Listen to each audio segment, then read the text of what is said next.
Imagine paying $250 for every single sales call, and this happened multiple times per day. Okay, great. I've got my appointment with Jules in an hour. Let me do some basic research on him. 20 minutes later. All right, so what can I do for the next 40 minutes? All right, I don't really have much time for anything, but let's sort of like fill in the gaps. Yeah, definitely gonna check that email from Ron. Oh yeah, I've got this WhatsApp I'm definitely gonna go check out too. Hey, I haven't checked my YouTube analytics for the last like 60 minutes. That's probably a good idea. I should go check that. A few moments later. All right, let's do this. I just got a notification from Stripe. Okay, so I basically just paid to get ghosted.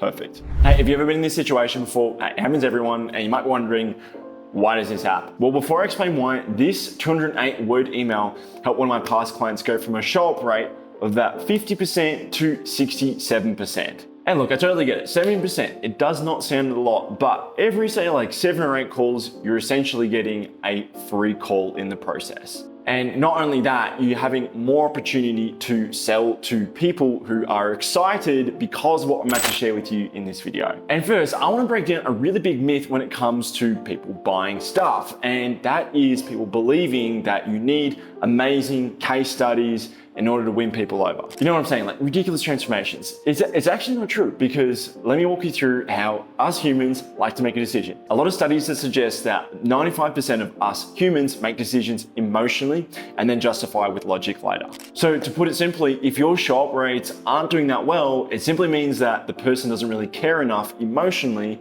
in order to make the decision to show up on the call. Showing things like facts, numbers, statistics, they're all important, but they all happen before this first step. And let me give you a quick example of how emotion plays a really big role in making, important financial decisions. So right now I'm in Colombia, I'm in South America, and I'm learning how to do salsa dance. And it's a really big wake-up call because it's incredibly embarrassing and uncomfortable and painful just how uncoordinated I am. And look, right now, logically, it does not make sense to start a new hobby. I've already got lots of stuff on my plate. I know that this might be just like another distraction, that it's not really necessarily cheap either to learn. Not only that, I went to my first group class last night and it left me feeling like, holy crap, I have such a long way to go. So logically, why would I be doing this, right? Well, candidly, this is an emotional decision and I justified it with logic. So my girlfriend is gonna come meet me very soon in South America, and she's from a Latino culture. And so dancing is a really big part of their culture. So I wanted to make this a surprise so that I'm not that awkward person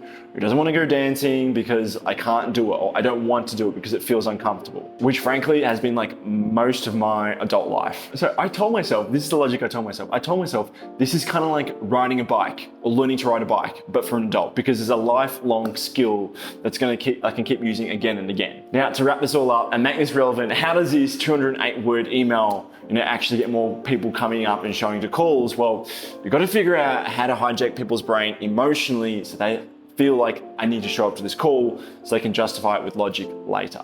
The question is, how do you do this? And there's typically 3 different types of emotions I like to pull on. Especially if you're selling something more high ticket, in the multiples of thousands, I found these 3 are really good buying triggers. So the first one is status, the second one is belonging, and the third one is reputation. But I know that I don't really have time for a 2-hour lecture to go deep into each one of these. So I'm gonna show you a really quick example how you can use status, belonging, and reputation to get more people to show up to calls with a simple 208 word email. And the reason why this works is because, why do you think people really want to buy a Rolex or a Lamborghini? You ever seen someone try to get into a Lamborghini? It looks hella uncomfortable, but it's a status symbol, right? Or Rolex, for example, you might go into a house inspection or wanting to invest in something. People can take you a little bit seriously if you are wearing a Rolex versus a $10 Casio, you reckon? And the strategy that I've implemented with this show-up email is that, how do I get that same show off of status in the business world? And for the most part, it's come join the cool kids. Come join this cool community where we're doing all this fun stuff apart from business. So stuff that really might trigger status might be going on exotic holidays, or wine tasting, or secret masterminds away from somewhere. All this sort of stuff, all this fodder is what I've used with past clients with really good success. It doesn't have to be super long email, right? You can still intertwine status, reputation, and belonging by showcasing the community side of things. Especially if you're in business, like a lot of us, like we're talking to our partner, we're talking to our family, they don't really give a shit about business problems, okay? You're like, it's your family, it's your second family, it's the business folks. And that's the belonging, the status and reputation that we're trying to pull on in these emails. And the reason why I'm like flashing this on screen, I'm not going word for word, is because I know everyone here is watching this is gonna be the business is basically different, right? The other day I had someone from Instagram reach out, he came from one of my videos, and his family owns some of the top spa chains in Malta.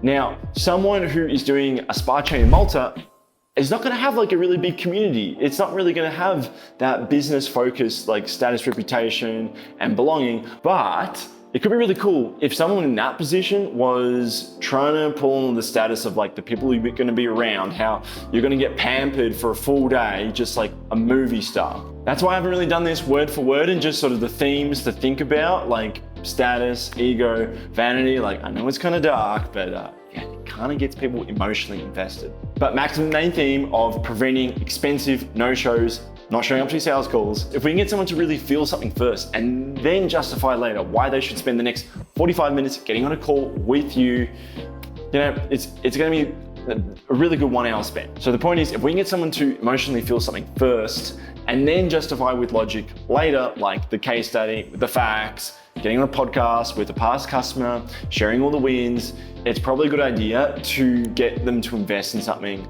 personal to them. But by not including the 208 word email we talked about today, or this secret sequence that scoops up lost sales. So today we spoke about how you get people to show up on calls. There's gonna be a chunk of people who are trying to book a call but get cold feet, get distracted, whatever. You definitely want to go check out this video here. It shows you the AZ of building and monetizing email list. In that video, it's gonna walk you through how to make sure that people who land on your calendar page get followed up with correctly, so they don't abandon, they feel like this is right for me, and ultimately, you get to make more sales in the process.